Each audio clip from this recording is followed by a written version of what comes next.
Hello, everyone. Welcome to Joe Consumes Cinema. I'm your host, Joe. And today I wanted to do a brief overview of Season 2 because I felt like the finale episode that I just filmed, my reaction to it, I did do a brief overview of Season 2, but I don't think it really did it justice. So I just wanted to go over it here to kind of iron some things out and, give it more attention that I think it deserves. So Season 2 overall was a good season. I think the problem that it had was it lacked what I call major plot points in the story. It only utilized two, maybe three, depending on how you feel about Eric versus Arik, that fight. I just feel like a season should have at a minimum of three, major plot points for it to, drive the story enough. And season two really only had two. You had Blood and Cheese, which was great, and you had Rook's Rest, which was great, but Blood and Cheese happened in episode one, and Rook's Rest happened in episode five, I believe. So you had a decent long gap where there wasn't really a major development to drive the story. Now, I love the finale, and I'm hearing a lot of criticism about it, but the scene with Damon and the weirwood tree and having those visions of what's to come was amazing in my opinion. It really ties in the overall story to the dance. So that's really important stuff. And you know, a lot of the season was spent on character development, which I really enjoy, and I felt like the book just doesn't have any, just because of the nature of how that story is told. And there's a lot of leeway with how the showrunners can tell this story based on how the section in Fire and Blood tells the story of the dance, just because it's three unreliable narrators and only one of them is a first-hand source, Mushroom, and he was drunk most of the time. I'm actually really hoping that we get Mushroom in season three, but fingers crossed, but you never know. They delve more into, how characters feel, how they react to events, and I really enjoy that. And they have a lot of latitude because, like I said, it wasn't something that gets brought up in the Fire and Blood story just because they literally can't do it. There's no point of view characters. It's all secondhand information after the fact. So it's just the nature of how it's told. But I thought the scene with Alicent and Rhaenyra, having another scene with them is always great, and I love those two actors together. Their chemistry is phenomenal. It's just kind of pushing it with doing that over and over again. Like it is plausible in the main story, and like I said, I give the showrunners more leeway just because Game of Thrones ink on that is mostly dry, and they started making changes as far back as season two, and the ripple effect with that is enormous to the story. And by the end of it, you have this butterfly effect where the world has entirely changed and not for the better. And when they completely run out of source material, they just jam things through and abruptly end storylines that doesn't make any sense. I like the breathing aspect to season two of House of the Dragon just because we got to see where things are going and understand motivation and how characters feel and understand the situation. So that part's really good. There's not enough of driving the plot really in this season, and this is speculation, but I heard this on an Alt Shift X video that season 2 originally was supposed to have 10 episodes, and it kind of does feel like the finale is very abrupt. It feels more like an episode 8 of a 10 season of a 10 episode season than it does, a finale episode. And they were driving towards a major event, what would have been the third major event in season 2, but they never actually got to it.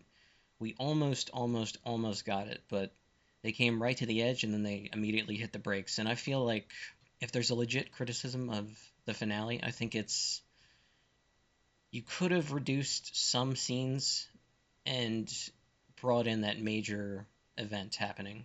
Now, I'm not giving away any spoilers. They talk about it in the finale episode, but as I said, that has nothing to say about whether or not the plan goes off without a hitch, if there's not any unforeseen circumstances. Like, it's not a spoiler because they talk about it in the episode and you don't know how it's going to go. And I haven't said how it's going to go, so that's still up in the air. You still have to watch season 3 to find that out.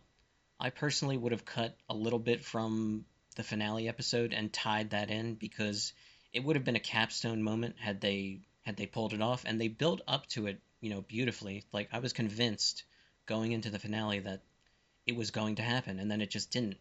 Instead, one of the worst things that you can do is they talked about it happening rather than just doing it. So now people know kind of what is going to happen next season. They don't know all the details, and they don't know whether or not, things go awry, or, what have you, or, something just random happens. But, you know, rather than having that scene where they talk about it, why not just actually do it? Like, I don't mean to criticize that YouTuber. I don't remember her name, but she had 3 scenes in the finale, and I feel like you could have done one brief cameo and it wouldn't have been that big of a deal. But I've been editing the finale reaction, and it's like 10 minutes worth of footage that could be reduced down to 2 or 3 easily, and they still get their cameo, and you save space for something more, more important to the overall story. And also, Reina appears 3 times, only for there to be no payoff. So yeah, like stuff like that, I personally would have edited out and saved about 15-20 minutes in footage, and then use that footage to do the big event, which again I think would have sealed, the finale episode, and also kind of just prevented all this criticism that I'm seeing. I still think people overall enjoyed it. It's just some decisions were made that I I don't personally agree with, and I think could have been avoided. But again, still overall very strong, and I like where this is going. I think we have 2 seasons left. It's been revealed, and given that there are about 6 main plot points to get through, that like really pivotal scenes to the story, um, I just think that that's enough material to finish out the overall series very strong. I'm looking forward to it. I'm still very positive overall about where the show is headed. It's just that the criticism I'm seeing, some of it I think is legit. Like the pacing, I think is a little bit off, and again, I don't know if that's just because it's supposed to have 10 episodes this season and it only got 8, so things are kind of pushed back, and they had to do some re-editing, like I'm gonna have to do with this video. But have been made that don't really make a ton of sense for where we are in the story. I think we're just about the halfway point, and given the pacing, 50 pages each season left and about 100 pages in total left, that kind of makes sense. Some of the criticism I think is valid, like the pacing. I think it is valid to criticize that, and other stuff I just don't think it is. Like incorporating Aegon's dream into the story is something you can't avoid, and I hear people criticizing that. Like, you don't know anything about the main story if you don't want that included in this. They have to tie that stuff in order for it to make sense and to actually build to something. Yeah, still like overall where everything is headed. I just wanted to add this video just because I feel like my overall review of season 2 at the end of my season finale reaction video was a little bit inadequate. Just wanted to talk about it more in depth.